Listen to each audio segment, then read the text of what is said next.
Oh god. Uh-huh. Sit down, man.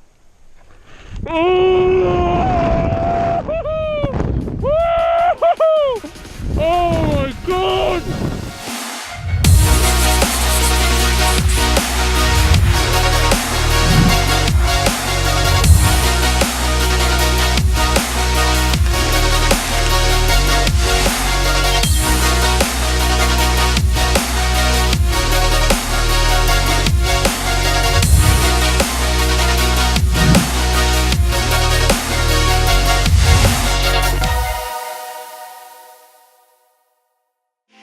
Just got the bus from Quito to Mindo. So Mindo is a town about 2 hours away from Quito, and it's a $3.20 bus ride, and it's kind of like a coach, so it's really comfortable. And it takes you into the hills, into this amazing, dense, thick, green, kind of rainforesty type of place.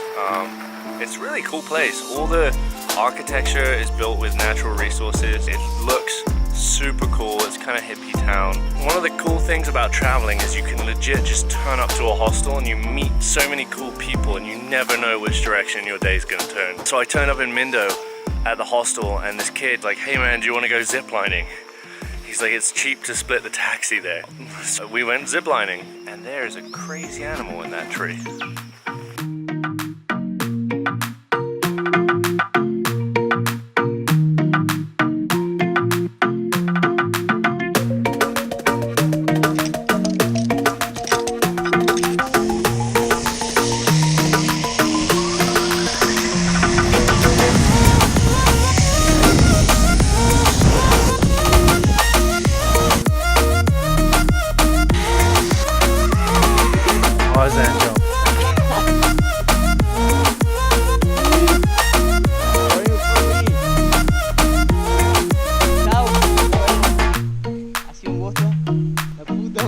Que lo parió la concha de la lora. Y ahora siéntate. Oh!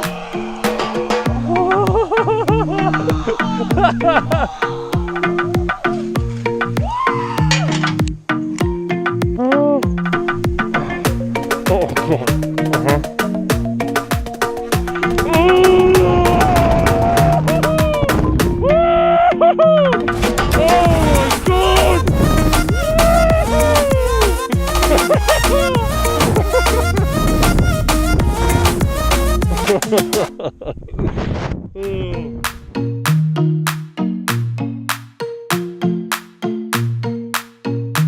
So I made it to Ayampe.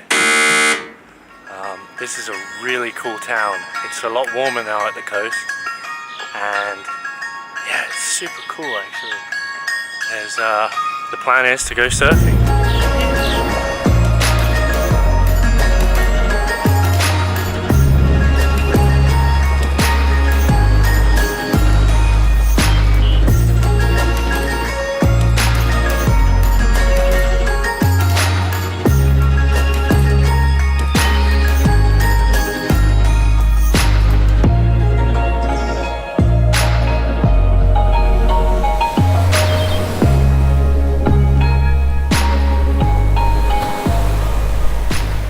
So last night I had an amazing meal at this little restaurant here, which is called Las Delicias de Galvan. It was one of the best meals I've had here in Ecuador, and the chef is Colombian. He's lived in Ayampe for something like 12 years. Anyway, after telling him how much I love the food, he offered to cook for me and my friends tonight and allowed me to film his process.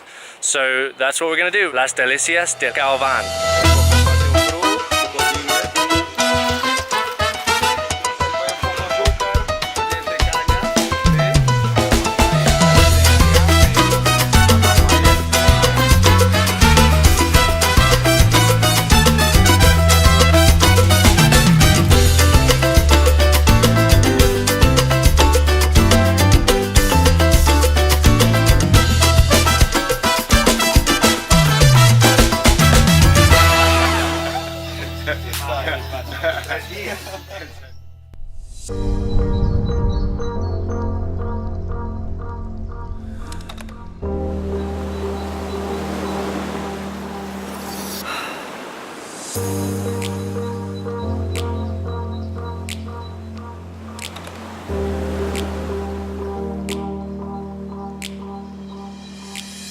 So I'm here in the surf town of Montanita. It is Carnival right now and it is absolutely crazy. One of the ways that they celebrate is by spraying each other with this foam stuff, having water fights, throwing eggs. It's chaos.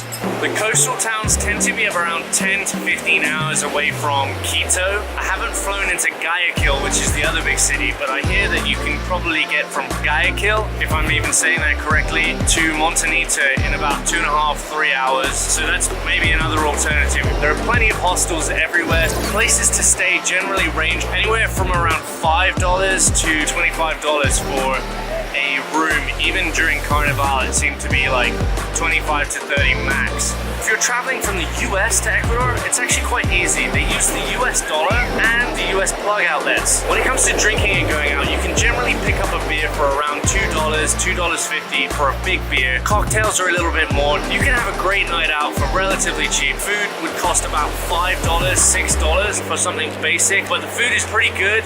And there's definitely a lot of access to vegetables and fruits all over the place for pretty cheap, so you can eat pretty healthy here.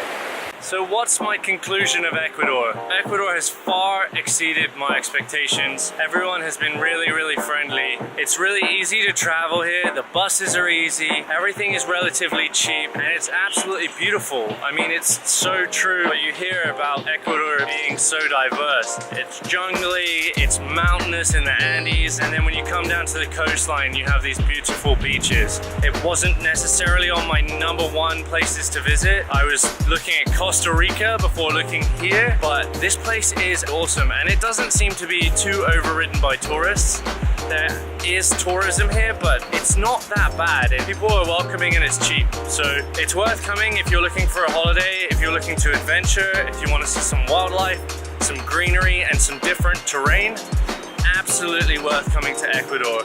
Ease of travel, all these things is what makes it really, really good.